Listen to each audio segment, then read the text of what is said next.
Welcome back, everyone, to season number 8 of the Wheel of Fate. Hey, there's a rhyme on my poet and I didn't even know it. And we are still with Newcastle United, obviously, being the 10-season rebuild that it is, with only 3 options left, and when looking at it, none of them are good. So it's going to be a little bit interesting, skewer the season a little bit again, so let's roll it and roll it and roll it. What are we going to get? Oh, I've got to play my under 21 goalkeeper for the entire season. Now, I'm going to have to look at my goalkeepers because that could hamper, I think. I'm not liking that. Well, I'm going to get the game loaded up, get season 8 cracked on with, and I will see you guys in a couple of seconds once I've got everything sorted out. And I'll show you what happens. I'll see you in a couple of seconds. Well, the Wheel of Fate has told us that we are only allowed to use our under 21 goalkeeper.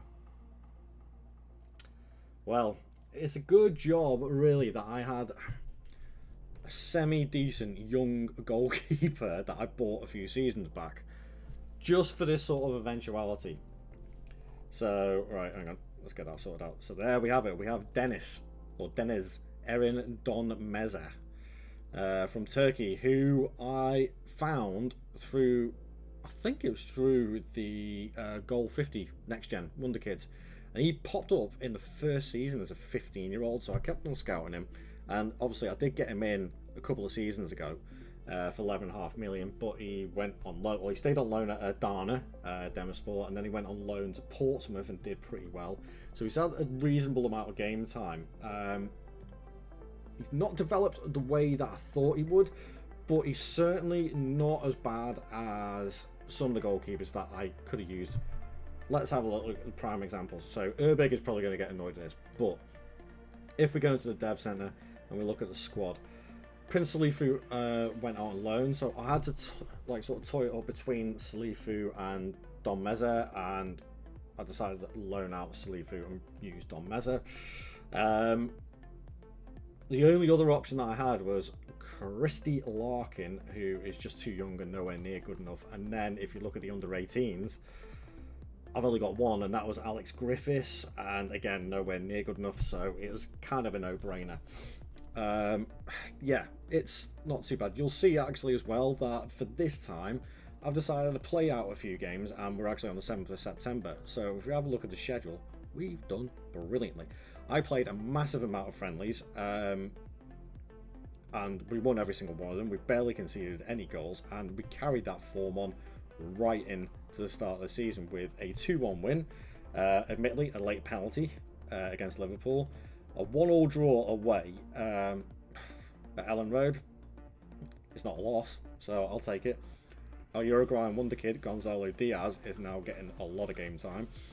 Burnley 3-0 at home, Palmer, Ferguson and Rago smashing it in, all in the first half, nice and easy. Southampton, Diamande and Palmer again, so Palmer's hitting some form. And the Carabao Cup, Cambridge, which Ferguson, Rodrigo Ribeiro and Palmer all did the business for us again. So we've had a really good start to the season. We're second in the Premier League, only behind Man United on a couple of points. It's looking all right at the moment. It really is. We've started the season well. Financially wise, that wasn't my original budget. I know it wasn't 105 million. But also, actually, looking at the schedule, we did end up qualifying for the Champions League. I think if you remember last episode, I did say that we were finishing 5th. It said Europa League, and at that point in time, the coefficients hadn't been sorted out. Obviously, the Premier League got the coefficient points, which meant we got 5th spot for the Champions League, and we qualified for that. This time I can actually show you what my starting fixtures are for the Champions League, and there we have it. Barcelona, Monaco, Brøndby, Bruges, Man City, Atletico Madrid, Ludogorets and Benfica. I'm quite happy with that. Besides getting Man City, I'm quite happy with that fixture list. That's not too bad. If we have a look at the transfers though, there has been some movers and shakers. So if I go back to before the tick over, I did sign 2 players.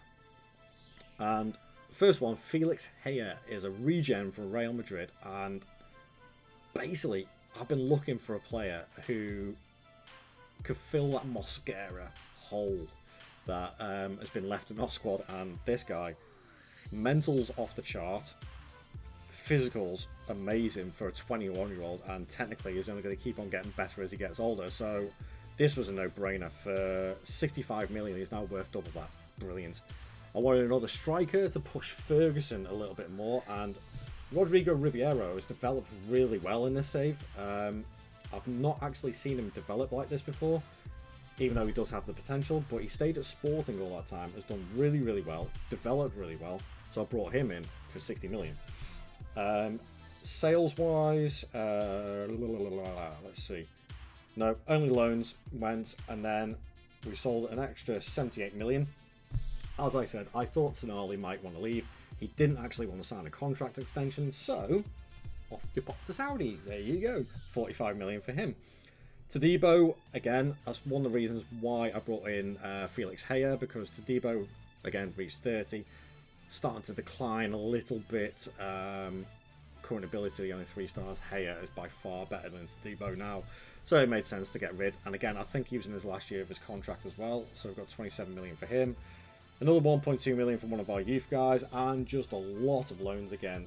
Rodrigo, Salas, Master Antuano, Nezino, Elvis, Prestiani, all gone out on loan again. And only one other signing, and it was another centre-back. And I signed Heyer after this one, but I thought, you know what, having 3 world-class centre-backs. Diamonde is still only 26. Look at how he has developed. He left Sporting pretty early on and went straight to Saudi for 54 million. Done amazingly well, developed amazingly well. His physicals are nuts, absolutely nuts. You're not going to barge him off the ball. His mentals are incredible, and his defensive attributes are just chef's kiss. Brilliant.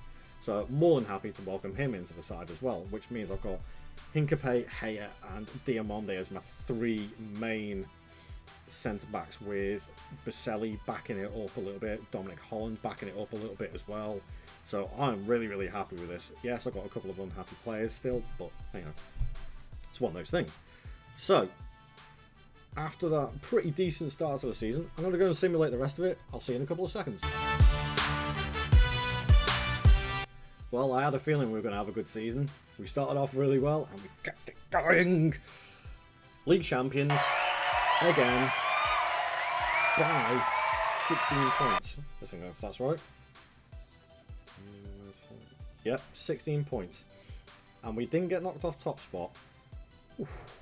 Let's have a little look at this. Past positions. Newcastle. We had a little tete-a-tete round about week 4, match day 5, sorry, where we went up and down a little bit, and then match day 9, we didn't get knocked off it. And there we stayed. So happy with that. It's another Premier League title, which means, if we look at this, that is one of the challenges complete. Of the 10 seasons, 3 Premier League titles, and we've done it.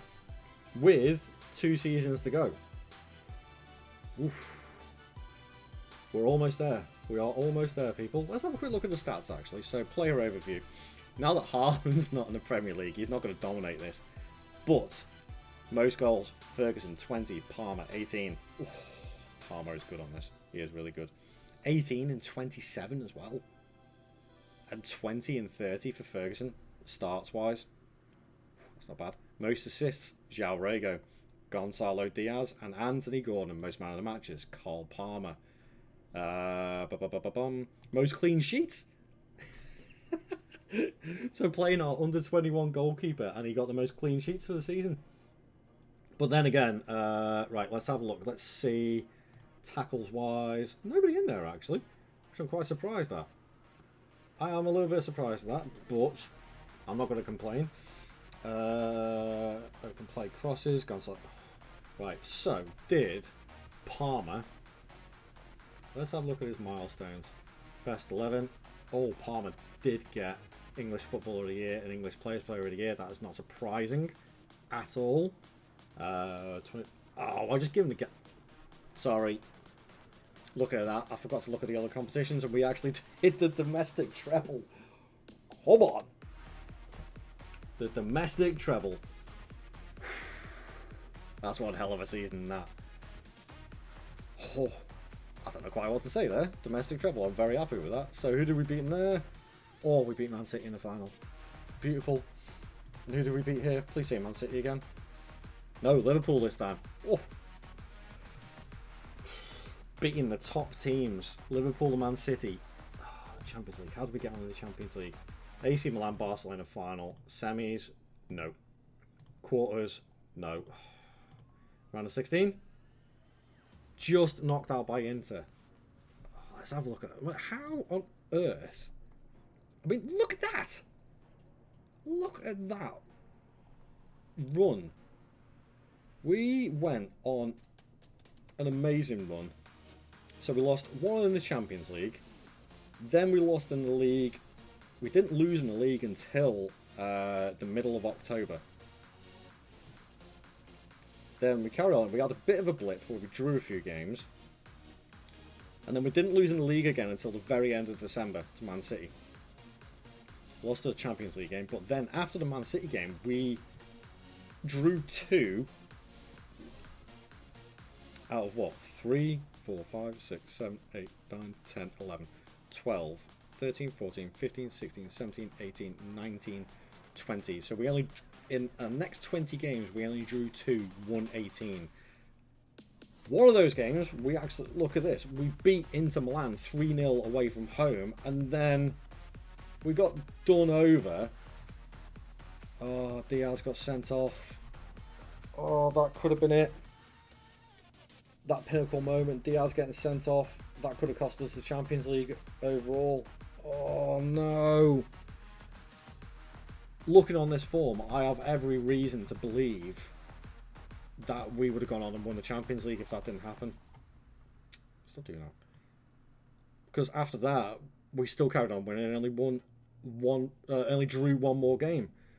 Oh, God. So close to completing it. So close. Oh, right, okay. Well, if we have a look at the financials, and we've only got 2 seasons left, we've still got 200 million to spend. We've got an amazing squad. 32 goals from Ferguson, 25 from Palmer and 9 assists, 21 from Ribeiro. That's really good. 16 and 26 from Rego, 15 and 16 from Gordon, 12 and 15 from Diaz, who, okay, yes, he got sent off in that quarter-final, but is developing again. He's worth 167 million. Wow. May have found a Uruguayan Mbappe. Possibly. Lewis Miley, 9 and 8, is still ticking along and not improving really, but overall just a very, very good midfielder still. Udogi, Alex Scott with another 5 goals and 10 assists.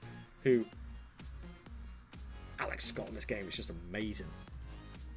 Ugh, that's so annoying. We almost had the quadruple. Well, there we have it, folks. It's been a monumental season. We've done a domestic treble. Our wonder kids are starting to develop. We're banging in goals left, right and centre. We're beating all the top teams. We absolutely trounced the league this season. And we are this close. We are only 2 seasons left to win the Champions League, which is proving somewhat a little bit more difficult than I thought it would do. But when you've got this sort of class, it's difficult to break down. It really is. But there's still 2 seasons to do it. Can we do it?